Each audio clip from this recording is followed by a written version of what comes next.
In a world that often measures success by performance, status, how many TikTok followers you have, it's easy to lose sight of something deeper, things like character and what Rosemary is going to teach us about emotional intelligence and really the values that shape not just what a child does, but who they are when no one's watching.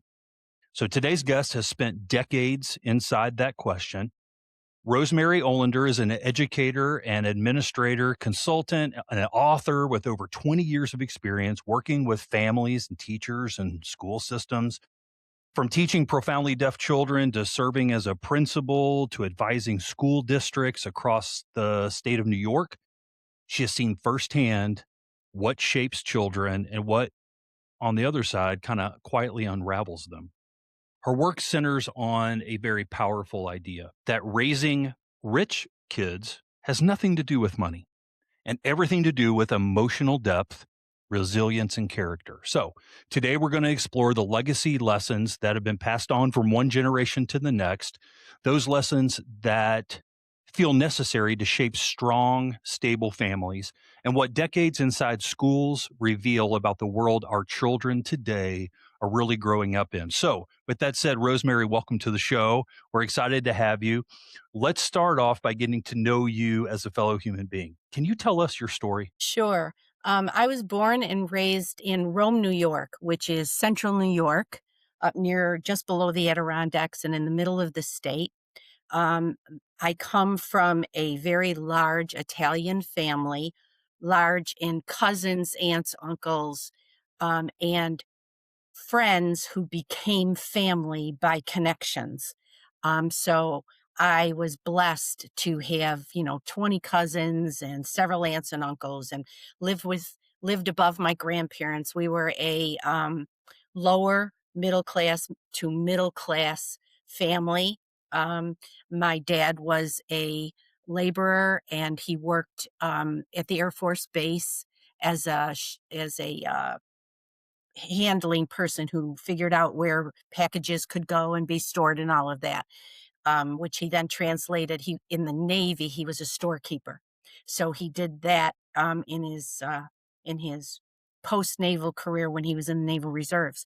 My mom worked at the base as well, and then my dad started a gas station business and then a muffler business. So he was a small businessman, and I was very blessed to have grown up in that large a family, and they were all within maybe 8, 10 miles from me.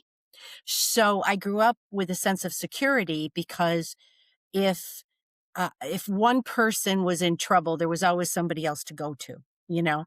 And so I always felt, despite the fact that there were times when we didn't have a lot of food in the house, my mother was an exceptional Italian cook and she could make the most fabulous meal out of greens we went out in a field and picked. It was amazing. And so I never felt insecure. I always knew that there would be food on the table.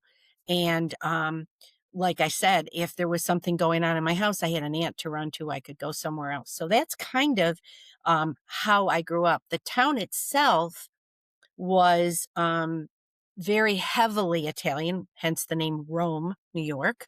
Um, and a lot of Germans and a lot of Irish as well. Not terribly big, about 20,000, 25,000 people, but it was very large in geographic area. So it was a big place.